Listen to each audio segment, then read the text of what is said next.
എല്ലാവർക്കും നമസ്കാരം. ഞാൻ സരിതാ മഹേശ്വരൻ. ഇന്ന് ശ്രീകൃഷ്ണവിലാസ മഹാകാവ്യത്തിൻ്റെ 12ാമത്തെ സർഗത്തിലെ 6, 7, 8 എന്നീ 3 ശ്ലോകങ്ങളാണ് നമ്മൾ പഠിക്കാൻ പോകുന്നത്. ആദ്യത്തെ 2 ശ്ലോകങ്ങളിൽ ഉപജാതിവൃത്തവും അവസാനത്തേതിൽ അതായത് 8ാമത്തെ ശ്ലോകത്തിൽ ഉപേന്ദ്രവജ്രവൃത്തവുമാണ് കവി ഉപയോഗിച്ചിരിക്കുന്നത്. നമുക്ക് ആദ്യം 6ാമത്തെ ശ്ലോകം നോക്കാം. ഈ വാസനയുടെ ഉറവിടം എന്താണ് എന്നുള്ളത് വിസ്തരിച്ച് പറയുകയാണ് സത്യഭാമയോട് ശ്രീകൃഷ്ണൻ. നമുക്ക് ശ്ലോകം നോക്കാം. മനോഭിരാമം പരിഗൃഹ്യ വൃക്ഷം ശക്രസ്തമുദ്യാനമഹീമനൈഷീത് തത്പുഷ്പജന്മാ തരളദ്വിരേഭോ ഗന്ധോയമാശാ സുരഭീകരോതി. ആദ്യം പദച്ഛേദം പറയാം. മനോഭിരാമം പരിഗൃഹ്യ വൃക്ഷം ശക്ര തം ഉദ്യാനമഹീം അനൈഷീത് തത്പുഷ്പജന്മാ തരളദ്വിരേഭ ഗന്ധ അയം ആശാഹ സുരഭീകരോതി. ആ ഒരു മഹീരുഹം, ഒരു വൃക്ഷരത്നം കടലിൽ നിന്ന്, കടൽ കടഞ്ഞപ്പോൾ ഉണ്ടായി എന്നാണല്ലോ പറഞ്ഞത്. അത് കിട്ടിയപ്പോൾ എന്താണ് ചെയ്തതെന്ന് പറയാണ്. ശക്രൻ ഇന്ദ്രൻ മനോഭിരാമം തം വൃക്ഷം പരിഗൃഹ്യ. മനോഭിരാമം കാണാനും നല്ല ഭംഗിയുണ്ട്, അതിൽ ധാരാളം പൂക്കളുണ്ടാവും, എല്ലാവർക്കും അത് വേണ്ട അനുഗ്രഹ വർഷങ്ങളൊക്കെ കൊടുക്കും എന്നുള്ളത് മനസ്സിലാക്കിയിട്ട് തന്നെ വളരെ സുന്ദരമായിട്ടുള്ള ആ വൃക്ഷത്തിനെ മനോഭിരാമം തം വൃക്ഷം പരിഗൃഹ്യ. ഈ പാലാഴി കടഞ്ഞിട്ട് ഈ ഒരു വൃക്ഷം വന്നപ്പോൾ തന്നെ ഇന്ദ്രനത് അതിൽ നിന്ന് എടുത്തു. ആ മരം പൊന്തി വന്നപ്പോൾ തന്നെ ആ മരത്തിനെ സ്വീകരിച്ചു. എന്നിട്ട് തം വൃക്ഷം പരിഗൃഹ്യ ഉദ്യാനമഹീം അനൈഷീത്. ഉദ്യാനമഹി എന്ന് പറഞ്ഞാൽ ഉദ്യാനഭൂമിയിലേക്ക്, സ്വർഗത്തിൻ്റെ ഉദ്യാനത്തിലേക്ക് വന്നിട്ട് ഉദ്യാനമഹീം അനൈഷീത്, തൻ്റെ ഉദ്യാനത്തിലാണ് ഇത് വളരേണ്ടത് എന്നുള്ള രീതിയിൽ ഇന്ദ്രൻ ആ വൃക്ഷത്തയ്യും കൊണ്ട് സ്വർഗത്തിലെ ഉദ്യാനത്തിലേക്ക്, നന്ദനവനികയിലേക്ക് വന്നു. ആ തയ്യും കൊണ്ട് വന്നു. എന്നിട്ട് തത് പുഷ്പജന്മാ തരളദ്വിരേഭ അയം ഗന്ധ, എന്നിട്ട് ആ ചെടി അവിടെ നട്ടു. അവിടെ അത് നല്ലവണ്ണം പടർന്ന് പന്തലിച്ച് വലിയൊരു വൃക്ഷമായി വളർന്നു. അതിൽ നിന്ന് വരുന്ന വാസനയാണ് എന്നാണ് ഭഗവാൻ പറയണത്. തത് പുഷ്പജന്മ, ആ പാരിജാതത്തിൻ്റെ പുഷ്പങ്ങളിൽ നിന്നും ഉണ്ടായി വരുന്നതായ പുഷ്പജന്മ തരളദ്വിരേഭ അയം ഗന്ധ.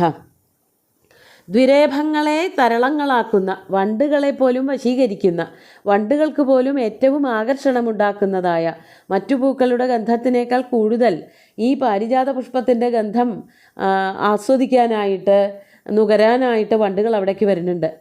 ആ ഗന്ധമാണിപ്പോൾ വരണത് എന്നാണ് കവി വർണ്ണിക്കുന്നത്. അപ്പോൾ ആ വാസന കൊണ്ട് വണ്ടുകളും അതിൻ്റെ കൂട്ടത്തിൽ ഇങ്ങനെ പറന്ന് വരികയാണ്. ഈ വാസനയോടൊപ്പം വണ്ടുകളുണ്ട്. അതാണ് പറയണത്. തരളദ്വിരേഭ അയം ഗന്ധ, ദ്വിരേഭങ്ങളെ പോലും തരളങ്ങളാക്കുന്ന ഈ ഗന്ധം, പാരിജാത പുഷ്പങ്ങളുടെ വാസന ആശാഹ സുരഭീകരോതി, ആശകളെ മുഴുവനും, ദിക്കുകളെ മുഴുവനും സുരഭിലമാക്കുന്നു, ഏറ്റവും സുഗന്ധപൂർണമാക്കുന്നു. അതായത് ഈ പൂക്കളുടെ വാസന എല്ലായിടത്തും വ്യാപിക്കുന്നു. എല്ലാ ദിക്കിലും ഈ പാരിജാത പൂക്കളുടെ വാസന നിറയാണ് ചെയ്യണത്. അതാണിപ്പോൾ നമ്മൾ ഇത്രയും സുന്ദരമായിട്ടുള്ളൊരു ഗന്ധം ആസ്വദിച്ചത് എന്നാണ് കവി ശ്രീകൃഷ്ണൻ്റെ വാക്കുകളായിട്ട് സത്യഭാമയോട് പറയണതായിട്ട് വർണ്ണിച്ചത്. അപ്പോൾ ആ പാരിജാതത്തിൻ്റെ പൂക്കളുടെ വാസന എല്ലാ ദിക്കുകളിലും നിറഞ്ഞു നിൽക്കുകയാണ് എന്നർത്ഥം. നമുക്ക് 7ാമത്തെ ശ്ലോകം നോക്കാം. ഇത്യുക്തവന്തം പുനരാഹ ദേവി പതിം പരേണൈവ കുതൂഹലേന സത്യം മയി സ്നിഹ്യതി ചേന്മനസ്തേ മദീയമുദ്യാനമമും നയേതി. ആദ്യം പദച്ഛേദം പറയാം. ഇതി ഉക്തവന്തം പുനഃ ആഹ ദേവി പതിം പരേണ ഏവ കുതൂഹലേന സത്യം മയി സ്നിഹ്യതി ചേത് മനഃ തേ മദീയം ഉദ്യാനം അമും നയ ഇതി. വളരെ കഠിനമായിട്ടുള്ള ഒരു വാക്യമാണ് ഇത് കേട്ടിട്ട് സത്യഭാമ ശ്രീകൃഷ്ണനോട് പറയണത്. അതാണ് ഇവിടെ പറയണത്. ദേവി, ആ സത്യഭാമയാകട്ടെ, ഇത്യുക്തവന്തം പതിം, ഇപ്രകാരം ആ വാസനയുടെ ഉറവിടം എന്താണ് എന്ന് പറഞ്ഞു കൊടുത്തതായ തൻ്റെ ഭർത്താവിനോട് പറയാണ്, പരേണ കുതൂഹലേന ഏവ പുനഃ, വളരെ കൗതൂഹലത്തോടു കൂടിയ മനസ്സോടു കൂടിയിട്ട് പതിയോട് വീണ്ടും പറയാണ്. ആദ്യം എവിടെ നിന്നാണ് വാസന വരണതെന്ന് പറഞ്ഞപ്പോൾ അത് വിസ്തരിച്ച് കഥയൊക്കെ പറഞ്ഞു കൊടുത്തു. അതൊക്കെ കേട്ട ഉടനെ വീണ്ടും സത്യഭാമ ഭഗവാനോട് പറഞ്ഞു തുടങ്ങുകയാണ്. വലിയ ഔത്സുക്യത്തോടെ വളരെ കൗതൂഹലത്തോടു കൂടിയിട്ടാണ് പറയണത്. തേ മന എന്താണ് പറഞ്ഞത്, പുനഃ വീണ്ടും പറഞ്ഞത് എന്താണെന്നുണ്ടെങ്കിൽ, അങ്ങയുടെ മനസ്സ്, തേ മനഃ ഭഗവാനെ കൃഷ്ണ അങ്ങയുടെ മനസ്സ്, മയി സത്യം സ്നിഹതി ചെയ്ത്, എന്നെ നല്ലോണം ഇഷ്ടപ്പെടുന്നുണ്ട് എങ്കിൽ, അങ്ങയുടെ മനസ്സിൽ എനിക്ക് വളരെ വലിയൊരു സ്ഥാനമാണ് അങ്ങ് കൽപ്പിച്ച് തന്നിട്ടുള്ളത് എങ്കിൽ, അതാണ് സത്യം സ്നിഹ്യതി, എന്നോട് ആത്മാർത്ഥമായിട്ടുള്ള പ്രണയമാണ്, എന്നോട് ആത്മാർത്ഥമായിട്ടുള്ള സ്നേഹമാണ് അങ്ങയ്ക്കുള്ളത് എങ്കിൽ, സത്യം സ്നിഹ്യതി ചെയ്ത് അമും ഇതിനെ, ഈ വാസനയുടെ ഉറവിടമായിട്ടുള്ള ഈ പാരിജാത വൃക്ഷത്തിനെ മദീയമുദ്യാനം നയാ, എൻ്റെ ഉദ്യാനത്തിലേക്കൊന്ന് കൊണ്ടുതരൂ. അതായത് ഭൂമിയിൽ സത്യഭാമയുടെ കൊട്ടാരത്തിൻ്റെ മുമ്പിൽ വലിയൊരു ഉദ്യാനം ഉണ്ടായിരിക്കണം. ആ ഉദ്യാനത്തിലേക്ക് പാരിജാതം കൊണ്ട് നട്ടുതരണേ എന്ന് ഭഗവാനോട് അപേക്ഷിക്കുക ചെയ്യണത്. അപേക്ഷിക്കുകയല്ല, കുറച്ചൊരാവശ്യപ്പെടൽ തന്നെയാണ്. എന്നോട് അങ്ങേക്ക് സ്നേഹം ഉണ്ടെന്നുണ്ടെങ്കിൽ ഈ ചെടി കൊണ്ടുവന്ന് എൻ്റെ ഉദ്യാനത്തിൽ നട്ടുതരണം എന്നാണ് പറയണത്. അത് യഥാർത്ഥത്തിൽ ശരിക്കുള്ളൊരു വാദമൊന്നുമല്ല, അങ്ങനെ പറയാൻ പാടില്ലല്ലോ. വേറൊരാളുടെ ഉദ്യാനത്തിൽ നിൽക്കുന്ന ഒരു വൃക്ഷമാണ്, അവരുടെ അനുവാദമൊന്നുമില്ലാതെ ഇത് കൊണ്ടുപോകാനൊന്നും പാടില്ല. എന്നാലും ഭാര്യമാരെ ഭർത്താക്കന്മാരോട്, അല്ലെങ്കിൽ തിരിച്ച് ഭർത്താക്കന്മാർ ഭാര്യമാരോടൊക്കെ ഇങ്ങനെ വാശികൾ കാണിക്കാറുണ്ട്. അതുപോലെ ഒന്ന് പറഞ്ഞു നോക്കുകയാണ് ഉണ്ടായത്. ആ പാരിജാതത്തിനോടുള്ള അത്ര കണ്ട് ഇഷ്ടം കാരണം സത്യഭാമ ഭഗവാനോട് പറയാണ്, ഈ മരം പിഴുതുകൊണ്ടുവന്ന് എൻ്റെ കൊട്ടാരത്തിലെ ഉദ്യാനത്തിൽ, എൻ്റെ പൂന്തോട്ടത്തിൽ ഒന്ന് നട്ടുതരണം. എന്നോട് അങ്ങക്ക് സ്നേഹം ഉണ്ടെങ്കിൽ അങ്ങ് ഇത് നട്ടുതരും എന്ന ഒരു ഭീഷണി പോലെ, ഒരു അവകാശവാദം പോലെയൊക്കെ സത്യഭാമ ശ്രീകൃഷ്ണനോട് പറയുകയാണ് ചെയ്യണത്. ഇനി ഭഗവാന്റെ അവസ്ഥ എന്തായിരുന്നു എന്നുള്ളതാണ് 8ാമത്തെ ശ്ലോകത്തിൽ പറയണത്. ശ്ലോകം നോക്കൂ. തരും ഹരിഷ്യാമി കഥം മഘോന കഥം കരിഷ്യാമി ന കാമമസ്യാഹ ഇതി ക്ഷണം തത്ര സരോജനേത്ര പ്രകാമപര്യാകുലധീർബഭൂവ. ആദ്യം പദച്ഛേദം പറയാം. തരും ഹരിഷ്യാമി കഥം മഘോന കഥം കരിഷ്യാമി ന കാമം അസ്യാഹ ഇതി ക്ഷണം തത്ര സരോജനേത്ര പ്രകാമപര്യാകുലധീഹി ബഭൂവ. സത്യഭാമയുടെ വാക്കുകൾ കേട്ടിട്ട് ഭഗവാൻ ആകെ അങ്കലാപ്പിലായിപ്പോയി. അതാണ് പറയണത്. മഘോന തരും കഥം ഹരിഷ്യാമി. അത് ശരിയല്ലേ, മഘവാവിൻ്റെ തരുവാണ്, അതായത് ഇന്ദ്രൻ്റെ വൃക്ഷമാണ്. ഇന്ദ്രൻ പാലാഴി കടഞ്ഞപ്പോൾ പൊന്തി വന്നതായിട്ടുള്ള വൃക്ഷത്തയ്യെ ഇവിടെ കൊണ്ടുവന്ന് നടുകയാണ് ഉണ്ടായത്. അതിനെ പരിപാലിച്ചതൊക്കെ അപ്സരസുകളും ദേവന്മാരും ഒക്കെ കൂടിയിട്ടാണ്. അപ്പോൾ ആ മരം ദേവന്മാരുടെയാണ്. ആ മരത്തിനെ എങ്ങനെ മോഷ്ടിച്ചുകൊണ്ട് പോവും? അതാണ് ചോദ്യം.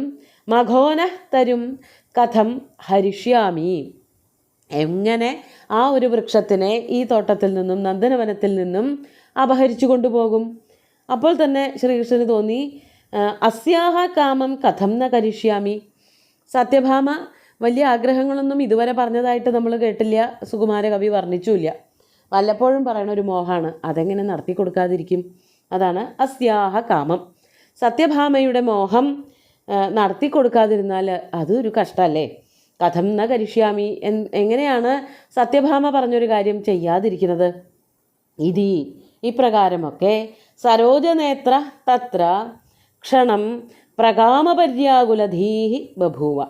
ഇപ്രകാരം ഇങ്ങനെ പലതും ആലോചിച്ചുകൊണ്ട് സരോജനേത്രൻ, താമര കണ്ണൻ, താമരയുടെ ഇതൾ പോലെ കണ്ണുകളുള്ള ഭഗവാൻ ശ്രീകൃഷ്ണൻ, ക്ഷണം അല്പനേരത്തേക്ക് പ്രകാമപര്യാകുലധീഹി, വളരെയധികം പര്യാകുലമായ ആകുലമായ മനസ്സോട് കൂടിയിട്ട്, ബുദ്ധിയോട് കൂടിയിട്ട് ഭവിച്ചു എന്നർത്ഥം. അതായത് ഇത് രണ്ടും, അതായത് ചെയ്യുക എന്നുള്ളത്, അപഹരിക്കുക എന്നുള്ളത് തെറ്റായിട്ടുള്ള പ്രവൃത്തിയാണ്. അപ്പോൾ പ്രത്യേകിച്ച് ഇന്ദ്രൻ്റെ ഒരു മരമാണ്, ഇന്ദ്രനെ മുഷ്പിക്കുന്നത് ശരിയല്ല, അത് ഭഗവാൻ അറിയാം. പക്ഷേ സത്യഭാമ ആവശ്യപ്പെട്ടൊരു കാര്യമാണ്, അതെങ്ങനെ ചെയ്യാതിരിക്കും?